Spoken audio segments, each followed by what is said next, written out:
Acuerdos de sesión, mantener el micrófono en silencio. El tallerista les informará en el momento en el que puedan pues, realizar las preguntas. El enlace de asistencia se compartirá al final de la sesión y para quienes tienen habilitado el chat, pues nos pueden ir dejando sus comentarios o preguntas.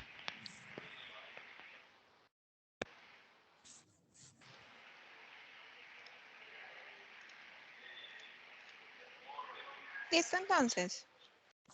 Sí, Yana, le puedes ir presentando al doctor Germán y yo pues estoy a la espera de que él me envíe la presentación para poderle proyectar. Ok. Bueno, muy buenas tardes para todos. En nombre del Sistema de Información Bibliográfico les damos la bienvenida a esta que es nuestra primera jornada de la nueva estrategia que estamos impulsando desde nuestro proyecto de bibliotecas activas. El tema que nos convoca es conociendo nuestras regiones. Esperamos que sea de todo su agrado. La idea es que a través de la oralidad pues podamos acercarnos al conocimiento de todo lo que tenemos a nuestro alrededor, que a pesar pues de que vivimos acá, todos estamos en regiones diferentes. Entonces, precisamente la idea es aprovechar que somos una universidad multicampus y que nos podamos acercar y conocer mucho más de las riquezas que tenemos en todo nuestro país, ¿cierto? Partiendo pues como del tema del paisaje, de creencias, de cultura y demás. La estrategia principal será pues como el tema de la oralidad. Tendremos diferentes invitados pues expertos en el tema que nos irán acompañando pues dependiendo de la región en la que vamos a ir abordando. En el día de hoy que en nuestra primera sesión nos acompaña el doctor Germán, el doctor Germán Edmundo Narváez Bravo. Él es geógrafo de la Universidad Nacional de Colombia, magíster en Desarrollo Sostenible y Medio Ambiente de la Universidad de Manizales, especialista en Ecología y Gestión Ambiental de la Universidad de Nariño. Es profesor asistente del Departamento de Geografía de la Facultad de Ciencias Humanas de la Universidad de Nariño. Al doctor Germán pues le damos la más cordial bienvenida, no sin antes darle las gracias por aceptar esta invitación, por todo el apoyo que nos ha brindado pues como en estructurar la propuesta. Entonces, bueno, doctor Germán, bienvenido pues a la universidad. Esperamos pues que no sea la última vez que lo tengamos por acá. Entonces, adelante, le doy paso entonces. Y muchísimas gracias a todos los asistentes que nos acompañan en esta tarde. Adelante, doctor Germán. Bueno, muchas gracias Diana y muchas gracias también a las directivas y funcionarios de la Universidad Cooperativa de Colombia por esta invitación. Y pues realmente es muy agradable el poder estar compartiendo en esta tarde algunos aspectos que de seguro le interesan a la gente y en general a la comunidad universitaria de la Universidad Cooperativa. Vamos a hablar en esta primera jornada sobre las características físico-naturales de Colombia, particularmente sobre el relieve y el clima. No sé si siento un eco, ¿soy yo o es por otro lado?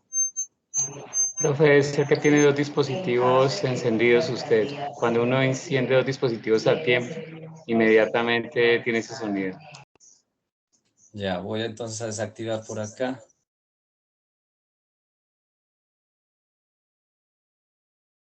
No, se desactivó su merced, se desactivó con el que nos estaba hablando. No, ahí tiene el micrófono cerrado. Ya, ahí. Sí, ahí. ¿Ya? Sí, ahí ya se escucha bien, ¿cierto? Gracias. Sí. Listo. Bueno, no sé si Richard ya pudo descargar la presentación. No, señor, no ha llegado. Ah, carajo, pues ya la envié.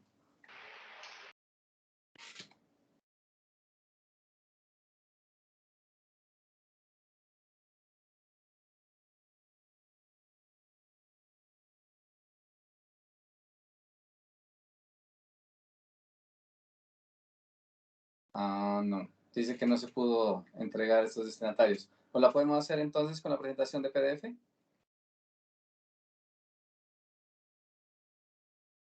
Sí, sí, señor, su merced la podría proyectar porque con la que tenemos es inconvenientes con las diapositivas. Para que su Ya, merced tenga mayor control y la pueda pasar pues más fácilmente. ya, entonces permítame un momentico, por favor.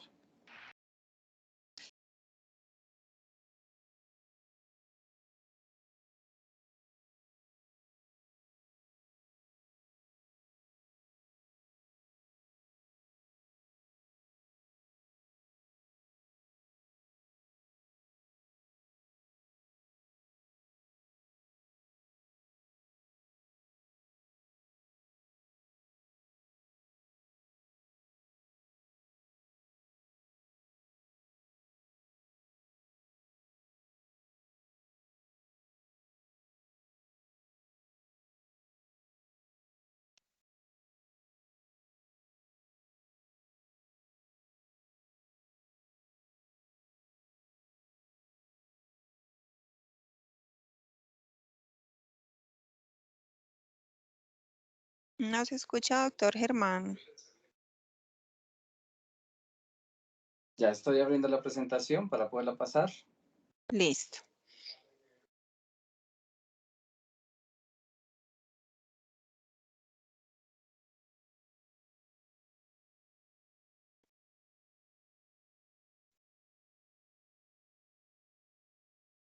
Aunque igual siguen sin verla completa.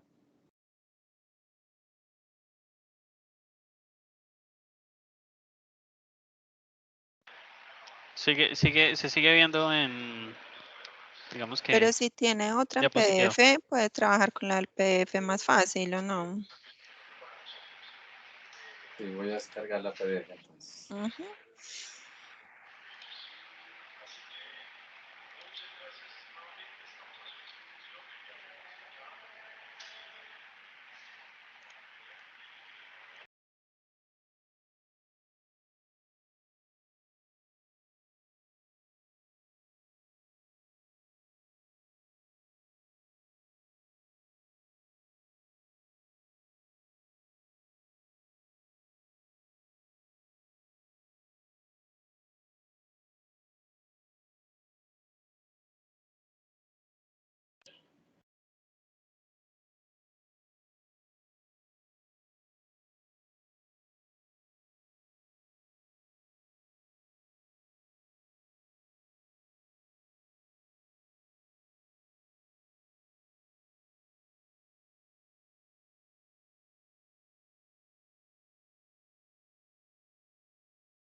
Tranquilo, no pasa nada.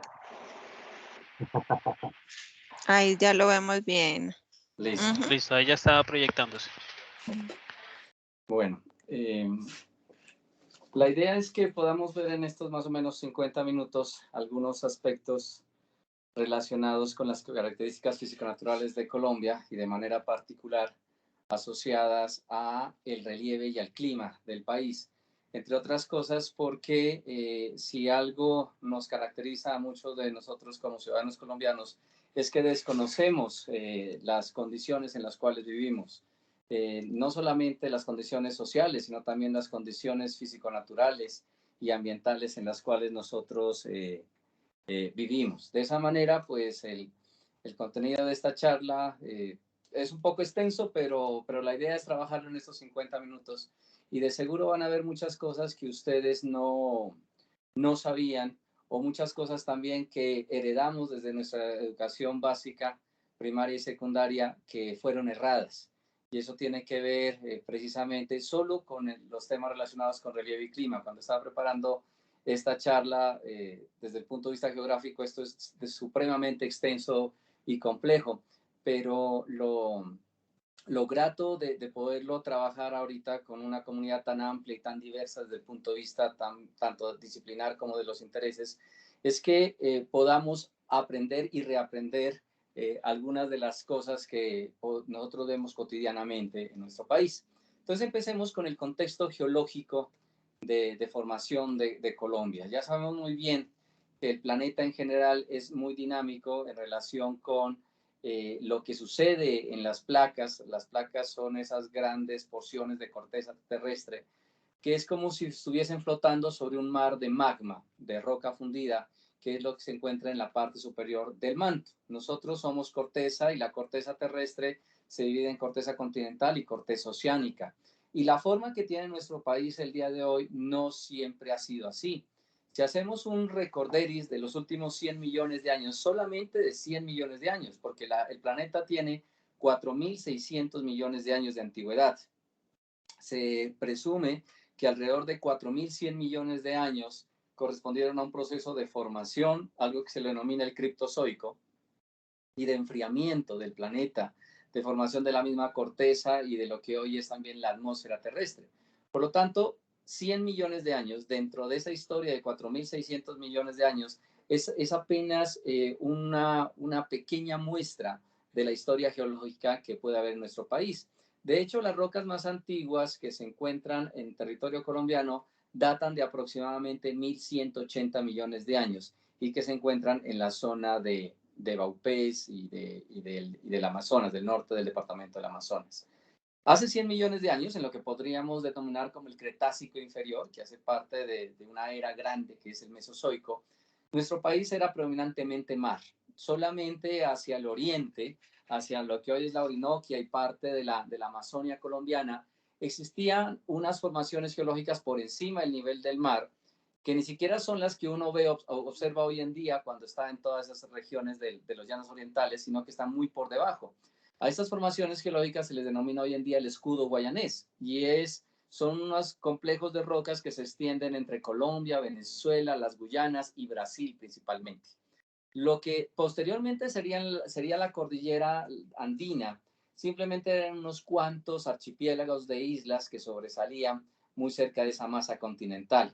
Luego, ya al finalizar el Mesozoico, en lo que se considera el Cretácico superior, hace unos 65 millones de años, de manera, digamos, sincrónica con la gran extinción del planeta, que no solamente fueron los grandes reptiles los que se extinguieron en esa época, sino muchos otros tipos de plantas y animales. El país había tenido un proceso de acreción. ¿Qué es la acreción? Es una unión de masas continentales, de masas de tierra, que van formando lo que hoy es el territorio colombiano, y particularmente había alguna sedimentación de mares someros, es decir, de mares poco profundos, en lo que hoy es Meta, Casanare, Arauca, Caquetá y Putumayo, y se habían empezado a levantar las cordilleras, básicamente la cordillera oriental, una parte de la cordillera oriental y una parte de la central y de la occidental. Como se pueden dar cuenta, la Sierra Nevada de Santa Marta tiene unas formaciones geológicas muy antiguas, es casi el testigo de toda la formación del país, y hacia el Paleógeno, que corresponde a una de las primeras periodos de lo que se denomina la era del Cenozoico, que ahí realmente son 30 millones de años, encontraríamos que buena parte de las cordilleras se habían elevado y hay una cuarta cordillera que hoy en día se sigue levantando, que es la serranía del Baudó, que es esta parte de acá que ustedes observan hacia la zona del Chocó. De resto, buena parte de lo que hoy es la llanura pacífica, la llanura del Caribe, continuaban con sedimentación marina, y de ahí que muchas de las formaciones geológicas que abundan en las llanuras Caribe y Pacífica sean de esta naturaleza. Ya para el Cuaternario, que son los últimos 2.6 millones de años, el país, lo que hoy es Colombia, ya se había formado, incluso había una extensión mucho más grande.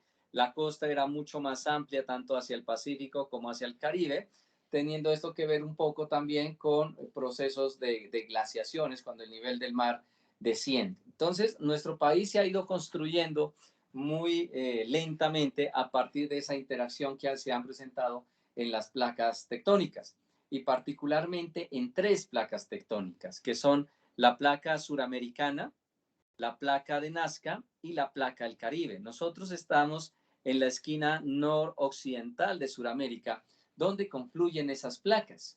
La placa de suramericana o de Suramérica se está moviendo hacia el occidente a una velocidad promedio de 7.3 centímetros por año. Eso es bastante alto. 7 centímetros por año es una velocidad muy alta, sino que obviamente nosotros no la sentimos es porque no se mueve de manera uniforme, no se mueve de manera constante, pero sí lo va haciendo. Y producto de ese movimiento tenemos una serie de fenómenos como el vulcanismo, como los sismos que se van presentando en las zonas de tensión. Por su lado, la placa de Nazca también se va moviendo, pero en sentido contrario, es decir, la placa de Nazca y la placa suramericana están chocando.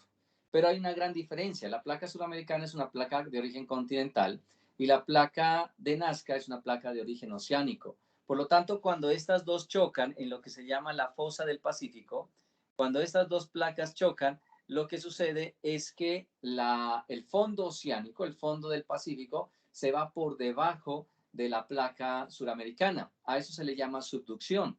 Y ese es el fenómeno causante del vulcanismo. Buena parte de los volcanes en el planeta, y en especial los volcanes que seguramente habrán escuchado del Cinturón de Fuego del Pacífico, están relacionados con esta condición tectónica, es decir, que el fondo de los océanos, en este caso el Pacífico, se vaya por debajo de las placas continentales como la suramericana, la norteamericana o la euroasiática en el otro lado del Pacífico. De esta manera, el vulcanismo que hoy encontramos en Colombia y de manera particular en la cordillera central se debe principalmente a este choque de placas. Y esto da origen también a que hayan fallas geológicas. Una cosa es la placa tectónica y otra cosa es la falla geológica. La falla geológica es una franja donde se generan una serie de tensiones entre los bloques.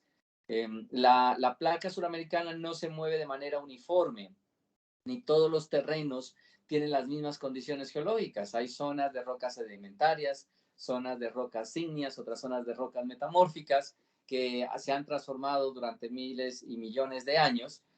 Y estas cada una se mueven por su lado. Por eso en Colombia encontramos muchas veces referencia a que hubo un sismo en Santander, otro día u otro mes hay un sismo en el eje cafetero, otro día hay un sismo en la costa pacífica nariñense, otro día hay un sismo en el piedemonte llanero, y más bien llano adentro o hacia la Amazonia o hacia la región Caribe, poco notamos que hayan sismos o no hay muchos episodios de sismos. ¿Por qué? Porque son zonas alejadas de esas áreas que corresponden a la zona de colisión, digamos, o de choque de las placas tectónicas. Por lo tanto, los volcanes que caracterizan a la cordillera central de manera particular son el resultado de esa interacción. ¿Sí? Imaginémonos nosotros que inicialmente está la placa continental y hay una placa oceánica y se están encontrando. ¿Por qué? Porque debajo de ellas hay una serie de corrientes en lo que se llama la capa superior del manto, que es la astenosfera, que hacen que se choquen, como si fuésemos una especie de dos barcos en el mar y que la corriente y el oleaje del mar hace que esos dos barcos se choquen. Lo mismo pasa acá, pero son barcos de naturaleza distinta, como son sus condiciones, sus características son diferentes. El fondo oceánico, como lo mencioné anteriormente, se va a ir por debajo de la placa continental y a esto se le llama subducción. Ese material que está ingresando por debajo de la placa continental, pues tiene que irse hacia algún lado, ¿sí?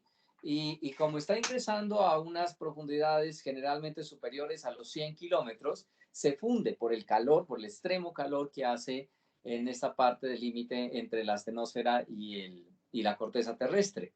Ese material fundido, que se llama magma, empieza a ascender a la superficie a través de una serie de fallas geológicas muy profundas que hay. Y cuando logra salir a la superficie, va a dar lugar a volcanes, como el de la fotografía que estamos viendo, que es el volcán Galeras, catalogado en la década de los 90 como el volcán de la década, debido precisamente a las erupciones volcánicas. Pero si le hemos puesto atención a las noticias, en las semanas pasadas, el volcán del Ruiz ha sido el que ha entrado en una actividad importante con varias emisiones de ceniza. Y justamente hace 4 días conmemoramos 31 años, 36 años del desastre de Armero. Muchos de ustedes seguramente son de modelos recientes, pero quienes ya tenemos nuestros años atrás, recordaremos que el 13 de noviembre de 1985, el volcán del Ruiz hizo una erupción que condujo a la fusión, es decir, al derretimiento de cerca del 10% del casquete de hielo que había en la parte norte del Ruiz. Y esa fusión hizo que ese casquete de hielo se transformara en agua que fuese capaz de arrastrar rocas, suelos, puentes, árboles, y descendieron por 4 ríos. De esos, 3 ríos descendían hacia el Magdalena, que eran el Gualí, el Azufrado y el Lagunillas, digamos, por donde descendió la mayor parte del flujo, y uno descendía hacia el río Cauca, que era el río Chinchiná, aunque tiene varios nombres en su curso. En total, ha sido la segunda tragedia más grande, la segunda tragedia de carácter volcánico más grande del planeta. en los últimos 4.000 años. Murieron cerca de 22.000 personas. Solamente ha sido superada por la erupción del monte Pelé, un volcán que queda en una isla que se llama Martinica, en las Antillas del Caribe, donde murieron un poco más de 26.000 personas. Por lo tanto, los volcanes hacen parte de la construcción geológica del país. Y algunos de ustedes dirán, pero yo estoy en el Valle del Cauca, o estoy en los Llanos Orientales, o estoy en Boyacá, o estoy en Neiva, estoy como muy lejos de las zonas volcánicas. Una cosa son los productos volcánicos que se acumulan cerca de los edificios donde se presentan estos tipos de focos. Y otra cosa son los materiales piroclásticos, principalmente arena y ceniza, que son movilizados por el viento. Por ejemplo, esa misma erupción del Ruiz de 1985 condujo una serie de plumas de ceniza que terminaron precipitándose en Boyacá. Y 1 y 2 años después, las condiciones de producción de la papa mejoraron sustancialmente en muchas partes del altiplano gracias a la caída de esta ceniza. Pero como la ceniza depende también del viento, tenemos casos, por ejemplo, como la erupción del monte Pinatubo en 1994. Ese es un volcán que queda en las Filipinas, es decir, en el sureste asiático. Y esa nube de cenizas le dio la vuelta al planeta en el transcurso de 2 semanas. Entonces, los volcanes hacen parte no solamente de nuestra historia geológica, sino también de esos ambientes en los cuales nosotros vivimos, como por ejemplo también las zonas costeras del Pacífico, en las cuales vemos evidencias de depósitos de ceniza y arena volcánica en las playas del Pacífico nariñense, caucano y vallecaucano también. Permítame un momentico, conecto este equipo.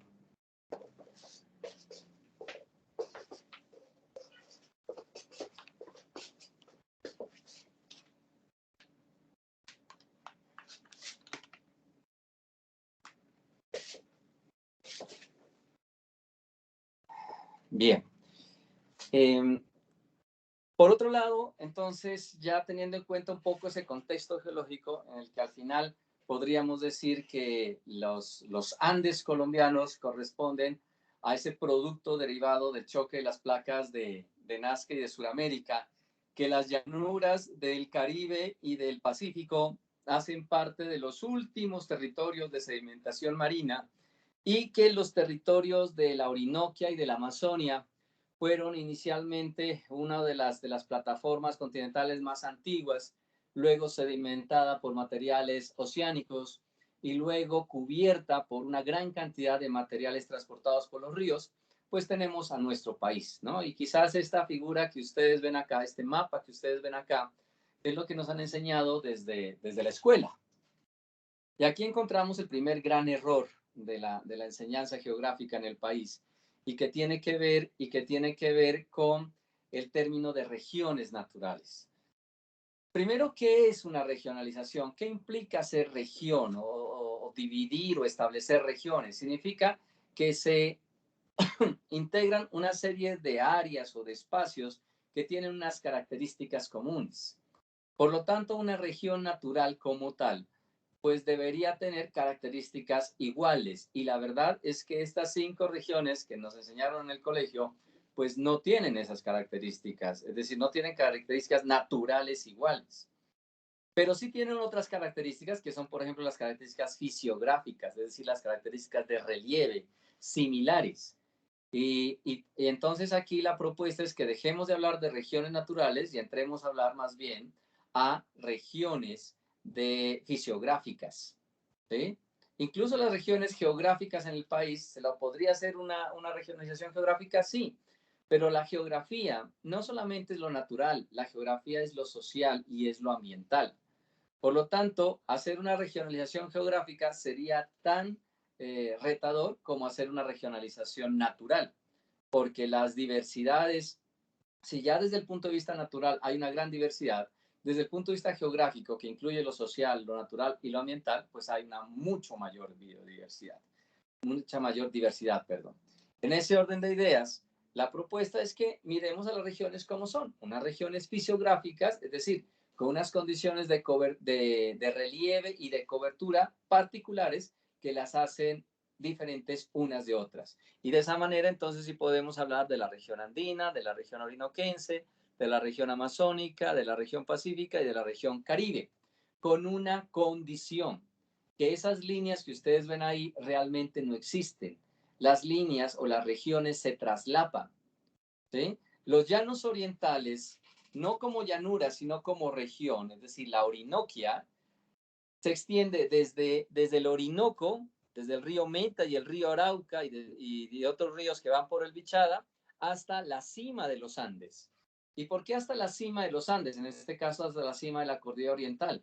Porque muchos de los ríos que llegan al piedemonte andino-orinoquense nacen en los páramos de la cordillera oriental. Y lo mismo podríamos decir con la Amazonia, que la Amazonia no termina en la llanura amazónica del río Orinoco, del brazo Cassiquiare, del río Putumayo, Caquetá y Amazonas, sino que también surge y se traslapa con la región andina con la cima de la cordillera oriental, donde nacen muchos de estos ríos. El río Putumayo y el río Caquetá, por ejemplo, nacen en los páramos que se establecen en los límites de Nariño y Cauca. Lo mismo podríamos decir de la región pacífica que se extiende hasta la cima de la cordillera occidental. ¿Y qué decir de la región Caribe? Que si fuésemos muy precisos, la región Caribe se extendería tan al sur como están los departamentos de Cauca y del Huila, que es donde inician los tributarios de los ríos Cauca y Magdalena, si uno lo ve desde el punto de vista hidrográfico únicamente. Entonces, los límites entre las regiones no son unas líneas bien definidas porque las regiones se traslapan de diferentes maneras, pero sí podemos trazar unos límites aproximados como los que estamos viendo en el mapa, teniendo en cuenta que hay esas franjas de transición. Y lo que vamos a hacer entonces en esta parte que vamos a iniciar aquí justamente es hacer un viaje aprovechando las posibilidades que nos da Google Earth. Cualquiera de ustedes puede hacer lo mismo. Si uno tiene tiempo libre, si quieren, no se dedica necesariamente a estos temas de geografía, todos nosotros podemos viajar al lugar que queramos realmente a través de Google Earth y cada vez las condiciones de navegación en esta plataforma van mejorando. Y entonces vamos a ver algunos lugares, no que son importantes, sino algunos lugares que tienen ciertas características particulares en relación, por ejemplo, con los Andes colombianos. Luego pasaremos a la Orinoquia, a la Amazonia y terminaremos en las llanuras del Caribe y del Pacífico. No olvidemos que cerca del 60%, del 70% de la población colombiana habita en los Andes, donde tenemos pues a 3 de las 4 ciudades más populosas del país, Bogotá, Medellín y Cali. La siguiente es Barranquilla, que queda obviamente en la región Caribe. Y muchas de las formas de poblamiento de la región andina están relacionadas justamente con las ofertas que traen estas formas de relieve y estas condiciones climáticas a las posibilidades de vida y de sobrevivencia de estas comunidades. En general, la cordillera andina se extiende desde Chile, desde el sur de Chile y Argentina, pasando por Bolivia, Perú y Ecuador, casi que como un solo ramal cordillerano. Realmente no es así. En Perú, en Ecuador, en general suelen existir de a 2 ramales cordilleranos, y en Colombia esa cordillera se divide en 4. Sí, 4 ramales cordilleranos, como lo dije anteriormente: la cordillera oriental, la cordillera central, la cordillera occidental y la serranía del Baudó, que les mencioné anteriormente, que hoy en día lo que estamos haciendo es presenciando una cordillera, el nacimiento de una cordillera, que sería la 4ª cordillera. Si nosotros tuviésemos la posibilidad de viajar en el futuro y poder volver en unos quizás 5 o 10 millones de años, muy probablemente podríamos encontrar aquí ya esa 4ª cordillera, la cordillera del Baudó, mucho más elevada, ¿sí? Y probablemente también la actividad volcánica habría migrado de la cordillera central a la cordillera occidental, porque recuerden que esa actividad volcánica está condicionada por la tectónica de placas. Entonces, en el nudo de los Pastos encontramos que es la última parte del norte de los Andes suramericanos donde la cordillera se mantiene más o menos como un solo ramal cordillerano. A partir de esta zona que queda entre Nariño y Putumayo y parte del Cauca, se dividen dos ramales. Uno, la cordillera occidental, hacia el occidente del río Patía, y otro lo que se denomina la cordillera centro-oriental, que nuevamente tendrá el surgimiento de un nuevo ramal, esta queda entre el Huila y el Cauca, dando lugar a lo que es la cordillera oriental y la cordillera central por su lado. En estas zonas nosotros tenemos una gran cantidad de actividades agropecuarias, pero en general las vertientes exteriores. ¿Cuáles son las vertientes exteriores en los Andes colombianos? Las vertientes o las laderas de las montañas que dan hacia el Pacífico y las que dan hacia la Amazonia y la Orinoquia. Para poderlo comprender mejor, hagamos un perfil transversal, es decir, tracemos una línea como si estuviéramos cortando la cordillera de los Andes, y lo que observamos aquí estos son datos reales, datos topográficos reales, lo que observamos aquí es esta, es la configuración del nudo de los Pastos. Ven ustedes que hay una serie de cañones, el cañón del río Guaitara, quizás el más importante en esta zona del sur de Nariño, el volcán Galeras, la zona de la laguna de la Cocha, y estas son las vertientes exteriores de las que le hablaba. ¿Sí? Hay una vertiente hacia el Pacífico, y hay una vertiente, en este caso, hacia la Amazonia. Más hacia el norte, esas vertientes exteriores en la cordillera occidental, por ejemplo, también serán hacia el Pacífico, y en el caso de la cordillera oriental serán hacia la Orinoquia. Esto no solamente trae unas condiciones, unas características físicas muy particulares respecto al relieve, sino también al clima. El clima depende en Colombia, o más que depende, está condicionado fuertemente por el relieve. Y eso hace que esas vertientes exteriores sean mucho más lluviosas y húmedas que las vertientes interiores. De ahí que todo el piedemonte andino-orinoquense o andino-amazónico y el piedemonte andino-pacífico sean de las regiones más lluviosas de todo el país.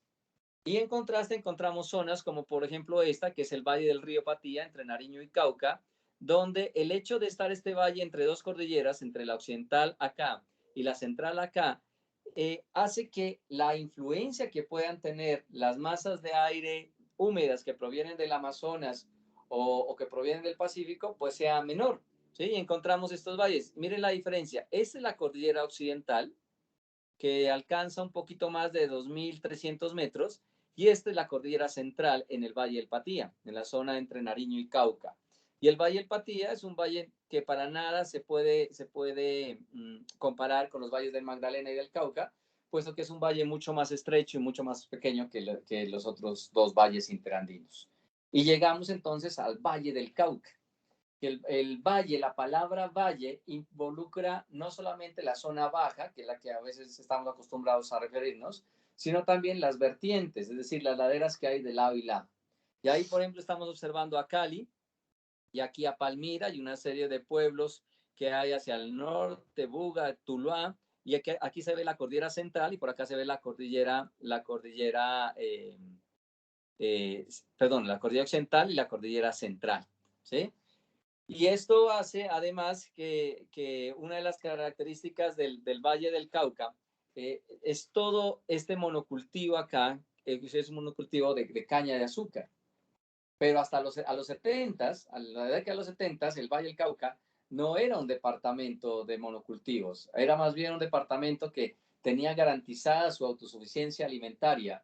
Y fue con el ímpetu que dio la Revolución Verde, la cual había empezado en la década de los 60s, cuando, y más la Revolución Cubana, que hizo que Estados Unidos buscara otras fuentes de suministro de azúcar, que dio lugar a que una zona que era totalmente autosuficiente en la producción de alimentos se volviera típicamente ahora el monocultivo de caña, y hoy en día, bueno, pasa en todo el país, ya no son autosuficientes de alimentos y más bien solamente exportan caña de azúcar. Y aquí vemos, por ejemplo, un perfil haciendo esa división, como si cortáramos las tres cordilleras. La cordillera oriental a la altura del Huila, cerca de lo que mal se llama desierto de la Tatacoa. La Tatacoa realmente no es un desierto, la Tatacoa es una zona excesivamente erosionada, para quienes la conocen. La única zona desértica que nosotros tenemos en el país está en el Alta Guajira, ¿sí? De resto, zonas que se parecen a la Tatacoa, como por ejemplo Villa de Leyva, como por ejemplo algunas zonas cercanas al altiplano de la cundiboyacense, son zonas excesivamente erosionadas, o lo que sucede en el Chicamocha, en Santander. Condiciones geológicas y climáticas que han sido influenciadas también por las formas de ocupación del territorio, han dado lugar a excesivos procesos de erosión. Y vemos también cómo los dos valles, las partes bajas de los valles no son iguales. Aquí cerca de Palmira, el Valle del Cauca está a una altura, o la parte plana del Valle del Cauca está a una altura aproximada de 1000 metros, mientras que el Valle del Magdalena está a una altura aproximada de 450 metros. El Magdalena siempre es mucho más bajo en términos de su parte baja plana que el Valle del Cauca. Pero el Valle del Cauca más al norte, entre Antioquia, en Antioquia particularmente, donde se ven esas manchitas amarillas que ustedes ven ahí, son los bosques secos que hay en el cañón del río Cauca. Condiciones que, por ejemplo, son las que han aprovechado en Antioquia para poder construir una gran cantidad de embalses. Antioquia es el principal productor de energía hidroeléctrica del país. Y esto es gracias a las condiciones topográficas que han existido en esa región. Por supuesto, también hay otro tipo de factores que influyen en esta situación, que tiene que ver pues con el empuje y la iniciativa que han tenido las empresas antioqueñas en relación con esto. O si nos vamos un poco más hacia el norte, hacia el nororiente, donde está la cordillera oriental, encontramos aquí la Sierra Nevada del Cocuy, donde nace una gran cantidad de ríos que descienden hacia la Orinoquia, y también pasa el cañón del río Chicamocha, quizás uno de los más profundos y grandes que hay en el país y que surca los departamentos de Boyacá y de Santander. Pero esas condiciones secas del cañón del Chicamocha están relacionadas con la presencia de esta Sierra Nevada. ¿Qué es lo que sucede? Las masas de aire que provienen de la Orinoquia, de los llanos orientales, chocan contra la cordillera oriental, descargan una gran parte de su humedad en ese flanco oriental, y eso hace que al otro lado pasen masas de aire frías y secas. Y esas condiciones de aire seco es lo que refuerzan particularmente esas características del cañón del Chicamocha, que quienes lo conocen, brilla pues porque es una zona supremamente seca, con una vegetación subxerofítica, es decir, muy cercana a la vegetación típica de áreas semidesérticas. Y si hacemos un corte también de la cordillera oriental en esa zona de Boyacá y de Santander, pues vamos a encontrar que el Valle del Magdalena aquí ya se empieza a ampliar, le empieza a dar digamos que la apertura a lo que será la llanura Caribe, que es lo que nosotros vemos ahí en la parte izquierda de ese perfil, y luego una zona de montañas culminando con una cima que tiene un poco más de 5.300 metros, que en este caso corresponde al Virreitacuba Blanco, que es la elevación más alta pues de la Sierra Nevada del Cocuy. Y si ustedes se dan cuenta, de aquí hacia Tame, la distancia es de apenas 60 kilómetros. En 60 kilómetros tenemos una muralla que pasa de cerca de los 300 metros sobre el nivel del mar a cerca de los 5.300 metros sobre el nivel del mar, lo cual pues tiene unas repercusiones importantes sobre las formas de ocupación del territorio. Pasemos ahora a la Orinoquia y la Amazonia, dos regiones que son sumamente diferentes, pero que, como lo vimos en la primera parte, tienen un pasado geológico similar y tienen unas condiciones geomorfológicas, cuando digo geomorfológicas me refiero al relieve, también muy similares. La primera de ellas son los piedemontes. El piedemonte es una zona de transición y muchos de ustedes que están en Villavicencio actualmente saben muy bien qué significa esa condición, porque es distinto a cuando nos metemos a la cordillera o a cuando estamos en la llanura, ¿sí? Llano adentro. El piedemonte es una zona de transición entre una zona plana y una zona de montaña, pero esa transición no solamente se da en la pendiente, se da también en las características de los ríos. Son ríos que una vez que cruzaron la cordillera, llevan una gran cantidad de material, de roca, de sedimentos, que hace que estos ríos tengan un patrón trenzado, como esta fotografía del río Guatiquía. Pero no es el único río que tiene ese patrón trenzado. El trenzado se le dice porque hay varios cursos de agua que se entrecruzan, ¿sí? A lo largo de una vega mucho más amplia, que cuando hay época de lluvias, el río incluso puede hasta desbordarse de ese cauce principal. Y esos son los piedemontes. Los piedemontes principalmente son zonas de depositación de todos esos materiales que transportan los ríos desde el interior de la cordillera, y cuando encuentran que la cordillera ya no controla, cuando la montaña ya no controla el curso de estos ríos, los ríos se abren y dan lugar a algo que se llaman abanicos aluviales. Por ejemplo, en esta zona de San Martín, ustedes ven una serie de ríos que parece la forma como de un triángulo, ¿no? La parte inicial hacia la cordillera y la parte más amplia hacia la zona del río Meta. Esos abanicos aluviales, desde el punto de vista agropecuario, son, digamos, muy productivos. Claro, eso depende también de la forma como los utilicemos, porque algunos de ustedes a mí me dirán, bueno, pues ya no están tan productivos, sí, pero ¿cuántas décadas llevamos explotándolos? Y algunos de ellos aún siguen siendo altamente productivos. Dejando atrás las llanuras, perdón, los piedemontes, nos encontramos ahora con las llanuras. ¿Cuáles llanuras? Las inundables.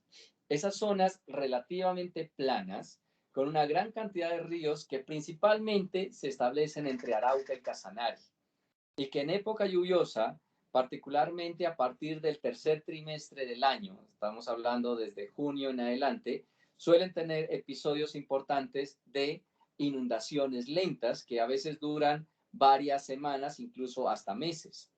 Nosotros, las comunidades, nos hemos adaptado en algunos casos a vivir en estas condiciones, pero en muchos otros casos, como sucede en el Meta, estas inundaciones periódicas también dieron lugar a la posibilidad inicial de establecer, por ejemplo, cultivos de arroz, y en el mismo Casanare también.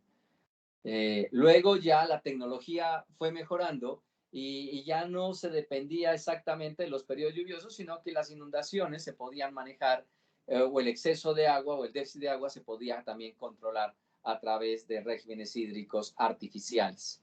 Pero las llanuras inundables son características de estas zonas de Arauca y de Casanare, que están obviamente relacionadas con las condiciones climáticas.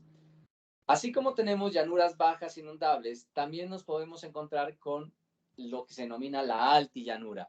Todo esa zona que quienes conocen los llanos orientales está del río Meta hacia el occidente. Ese andén que hay entre el río Meta y el Orinoco es lo que llamamos la altillanura, que apenas son 200 metros más alto que el nivel de referencia que hay al lado, digamos, en la margen izquierda del río Meta, ¿no? Entonces, en la margen izquierda del río Meta tenemos unas llanuras inundables, y en la margen derecha del río Meta tenemos ya la altillanura, que corresponden a los suelos más antiguos que puedan existir en el país. Se les llaman oxisoles, y por eso también son suelos muy improductivos. A pesar de ser una extensa sabana, la posibilidad de aprovechamiento agropecuario de estas áreas es muy limitada. Y si la hay, implica una alta inversión tecnológica para poder sacar provecho, por ejemplo, de cultivos de maíz, o poder sacar provecho a cierto tipo de ganadería hiperextensiva en algunas de estas zonas, a excepción, por ejemplo, de algunas vegas inundables de ciertos ríos o de ciertos caños que nacen en la zona de la altillanura. Miren cómo el río Meta, en la zona de la Orinoquia, recoge todos los ríos andinos. Todos los ríos andinos llegan al río Meta y por ende al río Orinoco. Mientras que todo lo que hay en el Bichada particularmente y un poco hacia el oriente y nororiente del Meta, es como si volviera a empezar. Es una nueva cuenca hidrográfica que se va hacia el Orinoco. Y hay unas condiciones particulares ahí, que, como lo dije anteriormente, limitan las formas de aprovechamiento de estas áreas, y eso a su vez repercute también en las formas de ocupación. Y luego llegamos a algo muy curioso, especialmente en la llanura, en parte del Casanare, que son dunas. Algunos de ustedes dirán, ¿dunas? ¿Qué es una duna? Una duna es un montículo de arena que normalmente se forma en áreas desérticas. Pero el Casanare pues podrá ser seco en ciertas épocas del año, pero no tanto como para llegar a establecer dunas. Ustedes ven aquí en esta imagen satelital una serie de patrones alargados, ¿sí? Por aquí, como si hubiese habido un cepillo que pasara por esta zona, aquí y por acá. Estas dunas no solamente las encontramos en Casanare, sino también en Venezuela. En la parte norte de Arauca también se extienden. Estas líneas que ustedes ven acá, por ejemplo, esta línea de aquí tiene cerca de 15 kilómetros de longitud. Y la pregunta es, si no son dunas de zonas desérticas actuales, ¿por qué se formaron? Pues se formaron cuando los llanos orientales eran un desierto. ¿Y cuándo fueron un desierto? Hace apenas 35.000 años. No 35.000 millones de años, que eso estaría muy lejos de la historia del mismo universo, sino hace solo 35.000 años, cuando el planeta estaba envuelto en hielo. Desde hace 100.000 años hasta hace más o menos 12.000 años, el planeta Tierra tuvo un aumento significativo de las casquetes de hielo. En Colombia, por ejemplo, el hielo descendió desde las cumbres de las montañas hasta aproximadamente los 3.500 y 3.200 metros sobre el nivel del mar. Todas esas áreas que tuvieran entre 3.500 y 3.200 metros por encima de esas alturas había hielo. Y en el caso del planeta, el hielo ártico se extendió, por ejemplo, hasta Nueva York, en el caso de Norteamérica. Se extendió hasta la parte media de Europa, ¿sí? Por supuesto, llegó hasta Mongolia, en el caso de Asia. Y en el caso del hemisferio sur, cubrió buena parte de la Antártida, la placa de hielo en el Antártico también fue muy extensa, y una parte importante de la Patagonia argentina y chilena también se cubrió de hielo. Entonces, bajo esas condiciones de glaciación, el clima para esa época era un clima frío y seco. Y eso fue lo que dio lugar a la formación de dunas en estas regiones del Casanare cerca del río Meta, que hoy en día se encuentran como una serie de montículos alargados, quienes conocen esa región. Pasemos ahora a la Amazonia. Y en la Amazonia, a diferencia de lo que muchos piensan, ese es un problema grande que tenemos en Colombia, quizás en general, ¿no? Es que todos nos construimos una serie de imaginarios sobre las áreas que no conocemos, y parte de nuestras malas interpretaciones surgen de unos imaginarios que se dan debido a nuestra falta de información, a nuestra falta de curiosidad y de iniciativa por informarnos y formarnos. La Serranía Chiribiquete es el área natural protegida más grande de Colombia. Y esta corresponde a una serie de relieves escarpados, altos y generalmente con cimas planas que se encuentran en el departamento del Caquetá. Estos tipos de relieves se les llama tepuyes. No son los más altos de Sudamérica. Los más altos de Sudamérica se encuentran en Venezuela, donde está un salto que quizás algunos de ustedes conocen, que es el Salto del Ángel, y que tiene 992 metros de altura. Esos tepuyes, que también se extienden en varias partes de lo que llamé anteriormente el escudo guayanés, tienen diversos orígenes, algunos de tipo eólico, algunos de tipo hídrico, otros de tipo tectónico, que al final pues están cubiertos por selva, pero como el desarrollo de los suelos ha sido tan limitado, incluso a pesar de la humedad de esas regiones amazónicas, los árboles no logran establecerse ahí, y vemos, por ejemplo, fotografías como estas de parques nacionales, donde es evidente la presencia de zonas arbustivas en estas áreas. Una zona totalmente natural que hoy en día está siendo presionada y está siendo afectada, por ejemplo, por la expansión de los cultivos de uso ilícito, principalmente de la coca, y en cierto tiempo por la construcción de pistas clandestinas, cuya finalidad en esa zona ha sido la de extraer la pasta de coca, por supuesto. Más la deforestación, ¿no? Que digamos que algunas de las repercusiones lamentables de la era del posacuerdo tiene que ver con un aumento exagerado en los procesos de deforestación. En nuestro caso, se concentran en la Amazonia y en la región del Pacífico colombiano, asociado principalmente al tráfico de madera y a la propagación de industriales de la madera, que de forma mayoritariamente ilícita se aprovechan del recurso forestal. Pero también tenemos muchas áreas donde los ríos son los protagonistas. Pasamos de esos cursos trenzados y con harta cantidad de depósitos que hay en el piedemonte a cursos muy curvilíneos que se les llaman meandros, ¿sí? Estos meandros, por ejemplo, este es el río Putumayo y este es el límite entre Colombia y Perú en el departamento del Amazonas. Este meandro que estoy señalando acá tiene una longitud de 22 kilómetros. Sin embargo, esta zona de mayor estrechamiento, perdón, acá, tiene apenas 600 metros de espesor, ¿sí? De ancho. Lo que conlleva que muchas veces para evitarse 22 kilómetros de viaje, que podrían ser 20, 30 minutos, dependiendo del tipo de embarcación que se tenga, se hacen unos pequeños canales o caminos para poder rodear, digamos, o evitar más bien el meandro. Y aquí estamos hablando de comparaciones kilométricas. Entonces, cuando cambia el curso, se quedan estos que se llaman madres viejas o meandros abandonados, que son una serie de humedales muy típicos de los ríos, no solamente amazónicos, sino también de los ríos orinoquenses y de algunos pocos ríos que hay en el Pacífico.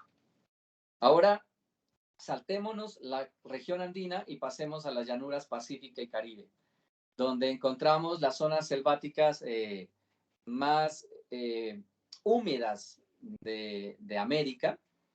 No digo del mundo, porque ese también ha sido un dato erróneo. La zona más lluviosa del mundo es una zona que queda al sur de los Himalayas, que se llama Cherrapunji, que queda en la India. Ahí llueven alrededor de 18.000 milímetros anuales. ¿Y qué es eso en términos de algo que podamos comprender? La lluvia se mide en milímetros y un milímetro es igual a un litro caído en un metro cuadrado. Entonces, por ejemplo, ¿cuánto llueve en Bogotá? En Bogotá llueve alrededor de 1.200 milímetros al año. Eso significaría que en un metro cuadrado se podrían acumular 1.2 metros de agua. ¿Sí? En Villavicencio llueven cerca de 2.900 milímetros al año. Significa que en un metro cuadrado se podrían acumular casi 3 metros de agua. ¿Sí?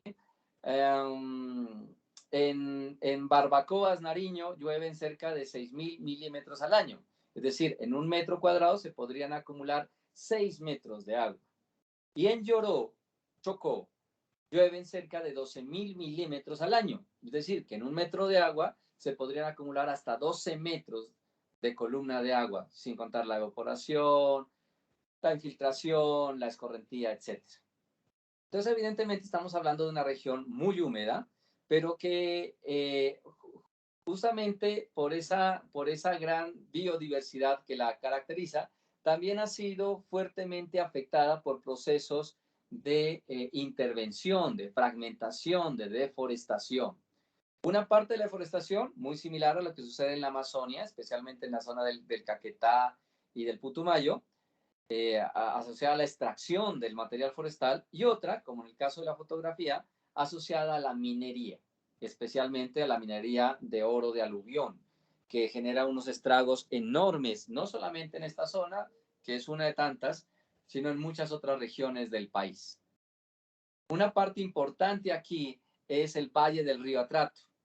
Curiosamente, si hiciéramos una delimitación hidrográfica, el río Atrato es un río caribeño, porque termina desembocando en el Golfo de Urabá, y pues el Golfo de Urabá es Caribe. Y en ese orden de ideas, el Chocó, buena parte del Chocó sería caribeño en términos hidrográficos.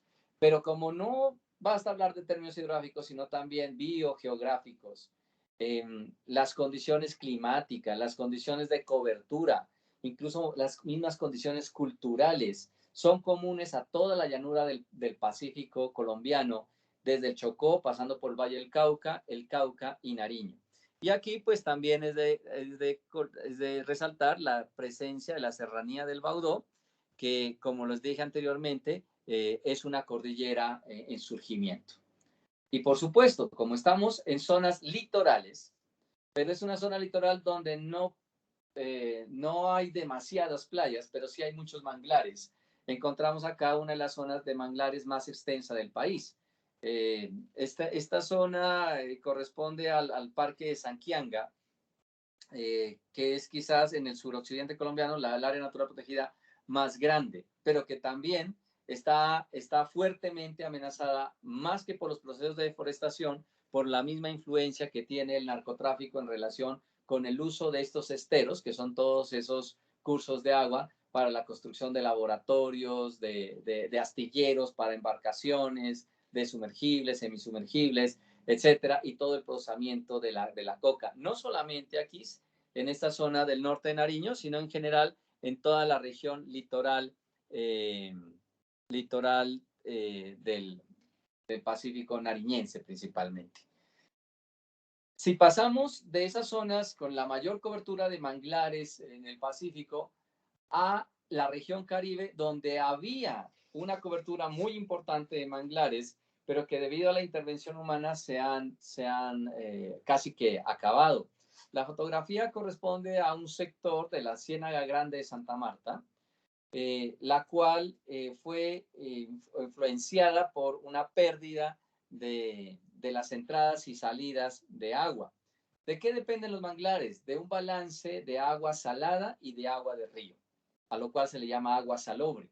Estos ecosistemas están adaptados a esas aguas salobres. Y lo que nosotros observamos en esta zona de la Ciénaga Grande de Santa Marta son ecosistemas de manglar, la mayoría de ellos muertos, como aparece en la fotografía. ¿Debido a qué? A que el ingreso de agua de río proveniente del río Magdalena se ha frustrado porque en todas estas partes de acá se han canalizado para producción ganadera, y por otro lado el ingreso y salida o movimiento de agua de mar también se ha visto condicionada por la construcción de la carretera Barranquilla, Ciénaga, Santa Marta, que de cierta manera interrumpe esos flujos naturales. Y eso ha dado lugar, pues, a que tengamos una de las áreas de manglares muertos más extensa del país. Pero la llanura del Caribe, justamente se le llama así, es por esto que se ve en esta imagen, que es una mezcla entre la zona inundable que se extiende entre Bolívar y Sucre. Aquí, por ejemplo, es la depresión Momposina. Y recordemos que la depresión Momposina es donde se unen el río Magdalena y el río Cauca, y la zona de las llanuras que se extienden también entre Sucre y Montería, que han dado lugar a la posibilidad de explotación de estas áreas en la industria ganadera o en la agroindustria ganadera. En contraste con todos estos relieves planos, litorales, etcétera, tenemos el macizo montañoso más alto cercano a un área costera, ¿sí? Cercano a un área costera, que es la Sierra Nevada de Santa Marta. Ustedes se podrán dar cuenta aquí que esto es como una especie de triángulo, ¿no? Es como muy recto por acá, como muy recto por acá y como muy recto por acá. ¿Por qué? Porque hay una serie de fallas geológicas que dieron origen a esa Sierra Nevada de Santa Marta. Y como lo veíamos en los primeros mapas, el complejo de la sierra es tan antiguo como el territorio colombiano mismo. La Sierra Nevada de Santa Marta ha sido testigo de la evolución del país, no solamente desde el punto de vista natural, sino también desde el punto de vista antropológico. Ahí encontramos también los asentamientos de ciertas comunidades indígenas, algunas milenarias, y que aún se siguen manteniendo en muchos de estos sectores. Pero al pie de la sierra también encontramos, por ejemplo, una de las zonas de producción de banano y de plátano más grandes del país, que son estas zonas que se quedan aquí cerca de Aracataca y de Fundación, en el Magdalena. Y finalmente encontramos la zona de la península de Guajira, que realmente es un mosaico. Es un mosaico que varía desde la zona desértica en el extremo norte de la península hasta la selva húmeda ecuatorial en límites con la Sierra Nevada de Santa Marta. Entonces ahí sí pasamos de una zona desértica ecuatorial por una zona de arbustales, de una zona de subdesiertos, una zona de bosques secos, en la medida que nos vamos yendo hacia el sur. ¿Y quién es el responsable de esta sequedad? El viento. ¿Y por qué el viento? ¿El viento acaso está seco? No, como el viento pasa por el Caribe, es un viento que está cargado de humedad, pero está cargado de humedad y no descarga absolutamente nada de esa humedad en la Guajira. Lo único que medio alcanza a descargar es cuando se encuentran con unas pequeñas serranías que tienen 200 metros de altura, que son las serranías de Macuira. Por eso el color que ustedes ven aquí es distinto, es un poquito más oscuro, porque ahí hay unos arbustales achaparrados que reciben un poquito de esa humedad que transportan los vientos alisios, los cuales finalmente se terminan chocando con la Sierra Nevada de Santa Marta. Y eso, pues, por supuesto, genera una serie de condiciones importantes a las formas de poblamiento humano. Y ya finalmente en estas dos últimas partes hablemos del clima, aunque me he referido a él de manera tangencial en relación con el relieve. ¿Qué es el clima? El clima particularmente corresponde a un conjunto de fenómenos atmosféricos que es variable en el tiempo y que es tomado en un periodo también de tiempo relativamente largo, es decir, 30 años por lo menos, 30 años por lo menos. Por lo tanto, si en el sitio donde ustedes están ahorita está haciendo sol y está caliente, o está haciendo sol y está frío, o está nublado y está ventoso, o está nublado y está lloviendo, no estamos hablando del clima, estamos hablando del estado del tiempo atmosférico, porque el estado del tiempo atmosférico sí es momentáneo, mientras que el clima es visto a largo plazo, es decir, a lo largo de 30 años. De ahí que después hablemos de cambio climático, aunque eso pues por supuesto no es tema de esta charla del día de hoy. Y es que el clima, como el clima depende de la atmósfera, está relacionado por esta figura que ustedes están observando aquí, que corresponde a la circulación global. Podríamos decir que a nivel planetario existen tres grandes corrientes de viento, no son las únicas, pero podríamos decir eso, ¿sí? Hacia la zona intertropical están los vientos alisios, que se dividen en alisios del noreste y alisios del sureste. En Colombia particularmente son los alisios del sureste los que más influyen sobre las condiciones climáticas del país. Por ejemplo, resulta que hacia julio, agosto y septiembre, estos vientos tienen mayor presencia en el territorio colombiano. Y si bien sabemos que las condiciones climáticas han variado, la verdad es que esa época de vientos entre julio y septiembre particularmente está relacionada con la influencia de esos vientos alisios. Pero hace 1, hace 2 y hace 3 años, en Colombia se hizo mucho énfasis sobre los incendios que había en el Brasil. Y resulta que en buena parte de ese humo de los incendios forestales en la Amazonia brasileña eran transportados por estos vientos alisios y terminaban llegando a las grandes ciudades como Bogotá, Neiva, Popayán, Cali, Pasto, entre otras, afectando pues las condiciones atmosféricas en esos lugares. Más o menos desde los trópicos, 30 grados norte y 30 grados sur, hay otros tipos de vientos que se llaman vientos oestes. Si se les llama así es porque soplan desde el oeste hacia el este. Y estos se encuentran con algo que se denomina el frente polar, que son obviamente, como supondrán ustedes, masas de aire muy frías que provienen desde los polos.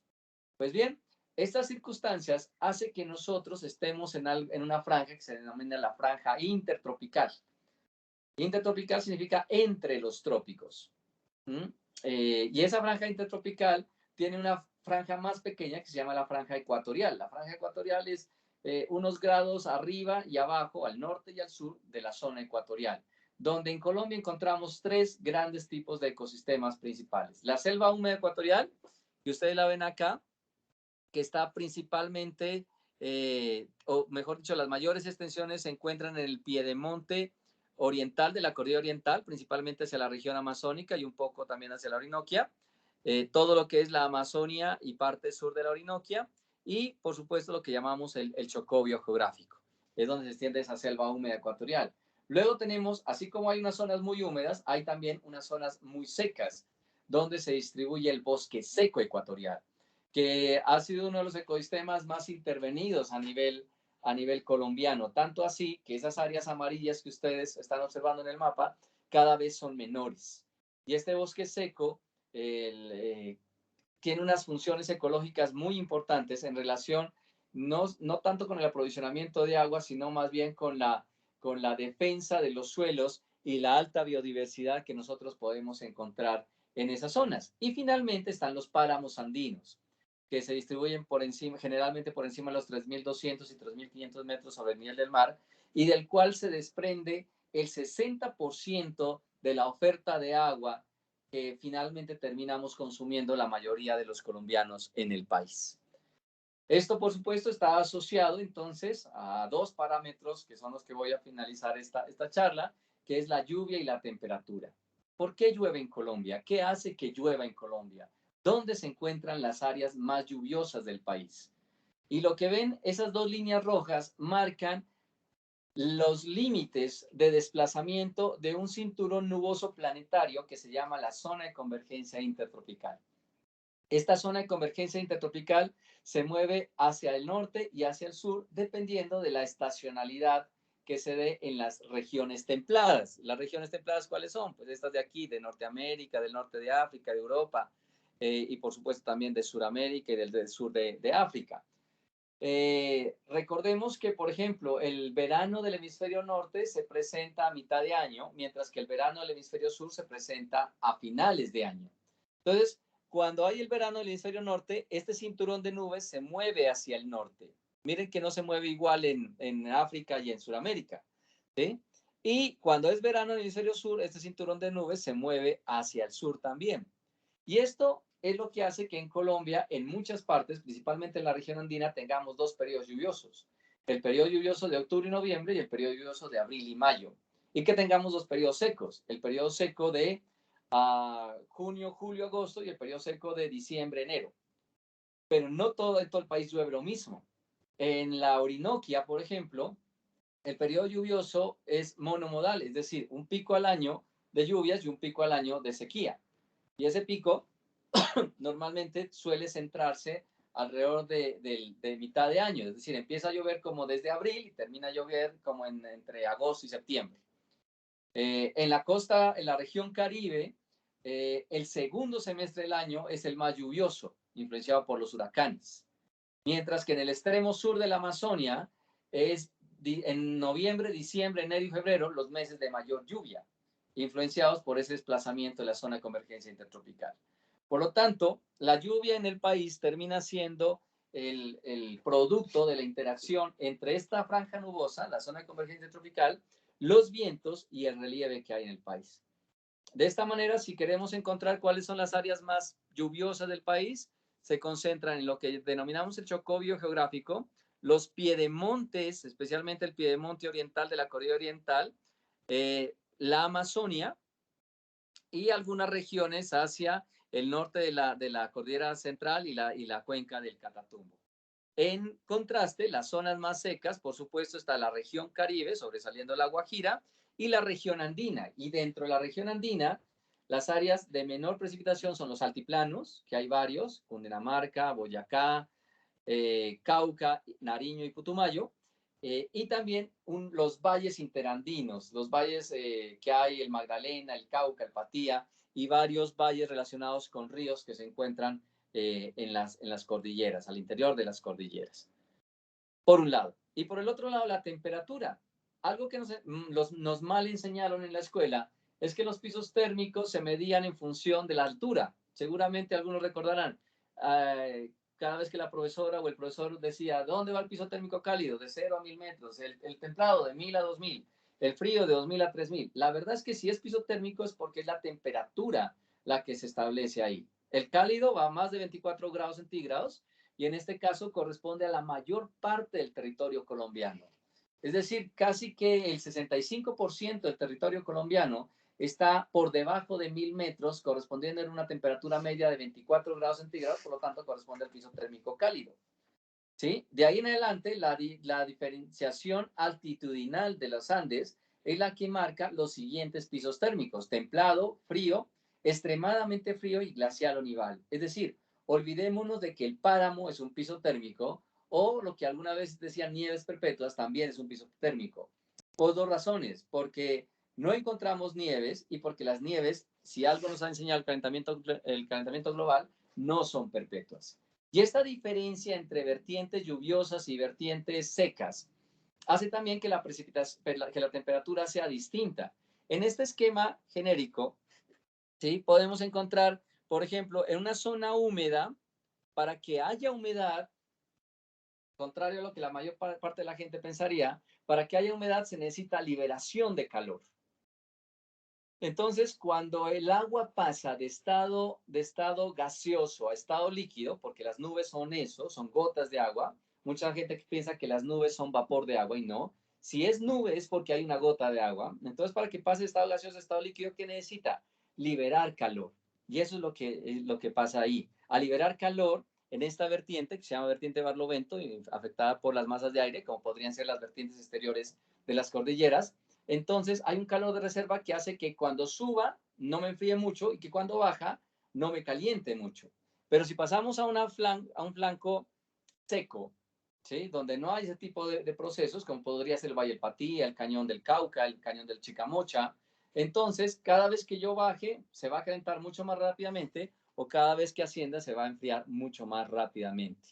Y eso hace que los pisos térmicos en el país en el país y en cualquier otra parte de la franja intertropical no deban ser diferenciados por latitud, sino por la temperatura.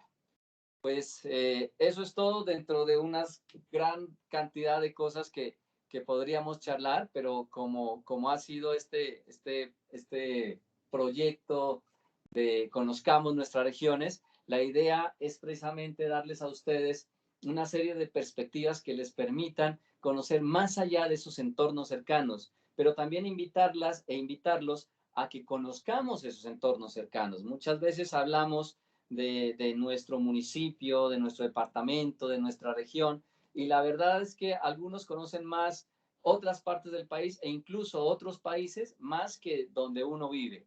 Y realmente uno no conserva, no protege y no maneja adecuadamente lo que tiene si no lo conoce. Esto hace parte también de los procesos que tenemos nosotros en el Grupo de Investigación Terra de la Universidad de Nariño, de extensión y de colaboración y cooperación con otras entidades. Y aquí nuevamente quiero agradecer esa invitación de la Universidad Cooperativa, particularmente a Richard, que fue quien me contactó en este proceso. Y pues ahí tienen algunos datos de nuestros contactos. En el grupo de investigación colocamos ahí todas las investigaciones que hemos hecho. En la red social también hacemos divulgación de varios eventos y tenemos un programa radial que lo pasamos por la Radio Universidad de Nariño, pero que los podcasts ustedes los pueden escuchar también a través de la plataforma de iVoox. Muchas gracias. No, a usted, profesor Germán, muchísimas gracias por toda esta información. Muy buena información, a veces un poco técnica, pero no, pues realmente le permite a uno conocer toda esa riqueza que tiene el país, todo eso que tenemos nosotros. Y como lo decía usted, muchas veces desconocemos todas esas riquezas que tenemos. Pues nada, la invitación es a si alguien por ahora en el chat nadie ha colocado ninguna pregunta. Si tienen alguna pregunta pueden abrir su micrófono con todo gusto, pues para que le transmitan al profesor Germán su sugerencia, su inquietud, su pregunta. Pues dejo ahí abierta la posibilidad para que se puedan manifestar. Adelante, profesor Vladimir. Muchísimas gracias, profesor Germán. Muy buenas tardes. Permítame que estoy encendiendo la cámara. Profe, disculpe mi ignorancia respecto de todas esas situaciones de actividad volcánica. No sé si de pronto usted podría darnos una referencia. Pues sé que no se puede saber nunca si un volcán va a explotar o no, pero ¿usted cómo ve las situaciones? Porque a veces uno ve noticias, por ejemplo, recientemente el Nevado del Ruiz, y hace muchos años me acuerdo por allá en el Nevado, disculpe que olvidé el nombre del volcán allá en Nariño, que también explotó. El Galeras, exactamente, porque el de Ruiz pues hace fue 36 años con lo de Armero, que usted hizo mención de ello, ¿no? Pero ahora, o no sé si es que estoy siendo como muy alarmista, cuando uno ve tantas cosas por ahí en noticias, que fumarolas y todo eso, y por aquí se ha sentido también mucho. Puede ser también por el extractivismo, ¿no? Que me imagino que ello debe influir, pero así, pues con lo que usted nos ha mostrado, ¿tiene pronto algún tipo de información? Pues ese es un tema realmente muy, digamos, muy grande, ¿no? Y frecuentemente, como usted lo dice, la gente le hace más caso a un mensaje de WhatsApp que, por ejemplo, consultar las fuentes oficiales, como lo es en nuestro caso el Servicio Geológico Colombiano. Aquí hay aprovechando la pregunta, hay dos fenómenos geológicos muy importantes y que influyen sobre nuestra vida, que son los sismos y las erupciones volcánicas. Los sismos no se pueden predecir, no hay forma de predecir un sismo, se están adelantando todo tipo de investigaciones a nivel mundial para tener unas posibilidades mínimas de poder predecir un sismo, y hasta el momento lo que se puede hacer es un análisis estadístico de dónde podría ocurrir un sismo de tanta magnitud en un periodo de tiempo determinado.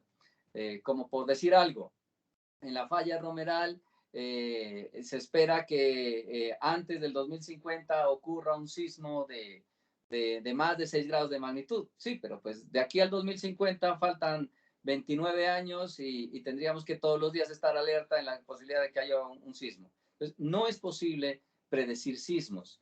Y en el caso de las erupciones volcánicas, es muy, muy, muy, muy raro que un volcán entre en erupción así en cuestión de segundos. Todos los volcanes tienen unos indicios de actividad. Y esa actividad está relacionada, por ejemplo, primero con sismos relativamente suaves, que lo que están indicando es cómo el magma está ascendiendo y va fracturando la roca. Y son sismos que generalmente la mayor parte de las veces son sentidos o registrados más bien por instrumentos. Pocas veces nosotros los logramos sentir, pero acompañado de eso también se empieza a incrementar la actividad fumarólica, y acompañado de eso la montaña empieza a deformarse, se empieza como a hinchar, porque como hay material subiendo, la montaña se empieza a deformar. Generalmente es cuestión de milímetros o de décimas de milímetro, pero los instrumentos que monitorean volcanes pueden detectar eso. Por lo tanto, hace 2 semanas justamente hubo una emisión de cenizas del Ruiz. Obviamente una emisión de esa naturaleza tampoco es que se la pueda predecir, es decir, va a haber una emisión de cenizas, va a botarse tanto, ¿sí? Creo que el mayor ejemplo de ello lo tenemos en el volcán Cumbre Vieja, en la isla de La Palma, en las Islas Canarias, que seguramente todos hemos visto por televisión, por las redes sociales, que permanentemente están mostrando unos flujos de lava, flujos que no ocurrirían en los volcanes colombianos porque tienen otra naturaleza. Y sin embargo ya lleva más o menos 2 meses de actividad y no ha cesado. Hoy vi un reporte pequeñito que decía que en los últimos días la tendencia es a decrecer, y entonces hay un optimismo moderado de que puede ser que deje de estar activo, como puede ser que después se reactive. Entonces, la cuestión, digamos que aprovechando su pregunta, es nosotros cómo convivimos con eso. ¿Sí? ¿De qué manera nosotros convivimos con eso que llamamos una amenaza? Es una amenaza natural. La posibilidad de una erupción volcánica es una amenaza. La posibilidad de un sismo es una amenaza. La posibilidad de una avenida torrencial, por ejemplo, es una amenaza. La posibilidad de una inundación es una amenaza. ¿Cómo nosotros convivimos? Y aquí hay dos procesos importantes. Uno es el conocimiento de esa amenaza. E insisto aquí en la necesidad, y por eso es que los felicito por este proyecto de Conozcamos Nuestras Regiones, es la necesidad de conocer nuestro entorno. Conoceremos también otros entornos, pero conocer el nuestro primero, ¿sí? Porque muchas veces no somos conscientes de ese tipo de amenazas. Y el segundo proceso importante es la intervención sobre la vulnerabilidad. Es decir, ¿qué tan vulnerable soy yo?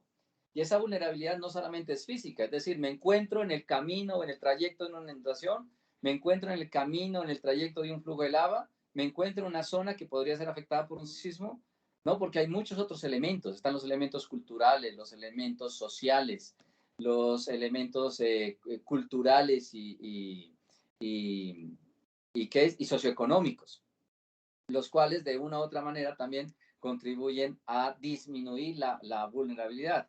Y aquí, para finalizar esa parte de la intervención, es donde tenemos quizás uno de los mayores fracasos de la gestión del riesgo en el país, que la gestión del riesgo en el país es una gestión reactiva. Es decir, cuando ya pasó el fenómeno, cuando ya hubo X casas dañadas, X personas damnificadas o muertas, es cuando llegan los organismos de emergencia. Pues no es que lo estén haciendo mal, los organismos de emergencia tienen que actuar de esa manera, pero la gestión del riesgo no implica responder, sino que implica anticiparse. Algo parecido a lo que sucede con la salud.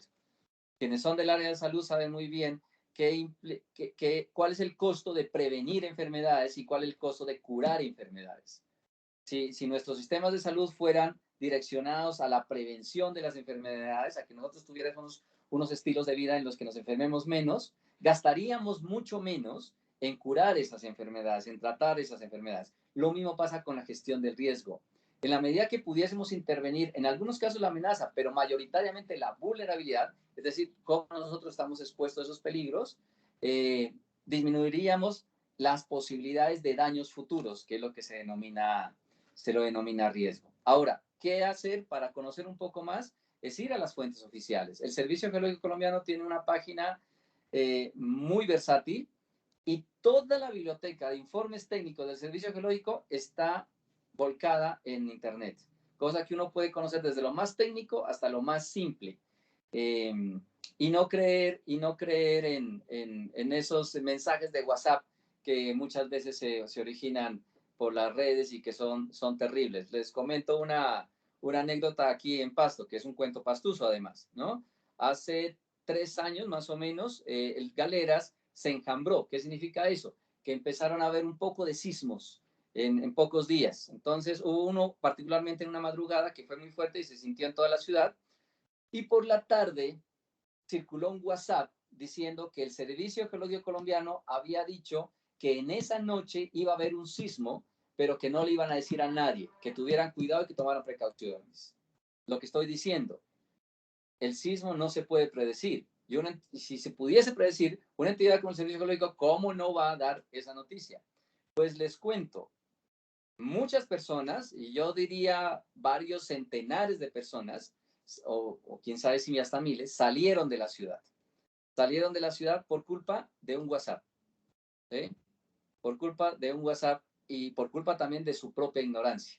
Y eso es un llamado también, ¿no? Al conocimiento, tanto con experiencias vivas, pero también con el acceso a fuentes de información que cada vez estamos viviendo en un mundo más informado, pero también donde el Internet nos puede jugar una mala pasada. El exceso de información nos lleva a veces a consultar lo primero que aparece en Google y no siempre eso es lo más correcto. Profesor Germán, bueno, aquí en el chat nos coloca Diana Lucía Carrillo, excelente, muchas gracias. Pedro Fernando García, excelente, profe, muchas gracias. Javier Enrique Vargas Bayona, muchas gracias por la presentación, saludos desde Bucaramanga. Y Alexander Peña Rivera, 1000 gracias por la conferencia. No sé si alguien más tiene de pronto alguna pregunta.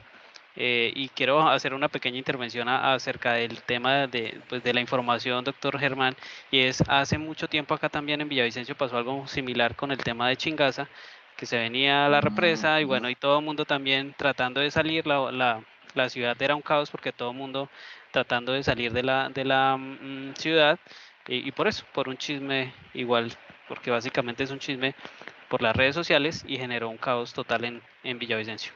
Sí, ocurre frecuentemente. En Neiva ocurre a cada rato con Betania, por ejemplo. ¿Sí? En Neiva ocurre a cada rato con Betania. En Tumaco ocurrió en el 2007 con un tsunami que se produjo en el Perú. Y al final a Tumaco nomás llegó una ola, creo que era de 5 o de 10 centímetros. Y eso en parte está relacionado es con la falta de información y que uno mismo no acceda a las fuentes principales de información, que es supremamente importante. Sí, señor. Vladimir Ramírez, profesor Vladimir Ramírez, muchísimas, da las gracias. Cristina Arias también le está dando las gracias. Veo que, pues, que no hay más preguntas en el chat, ni nadie pues, ha levantado la mano. Entonces, profesor Germán, muchísimas gracias por acompañarnos.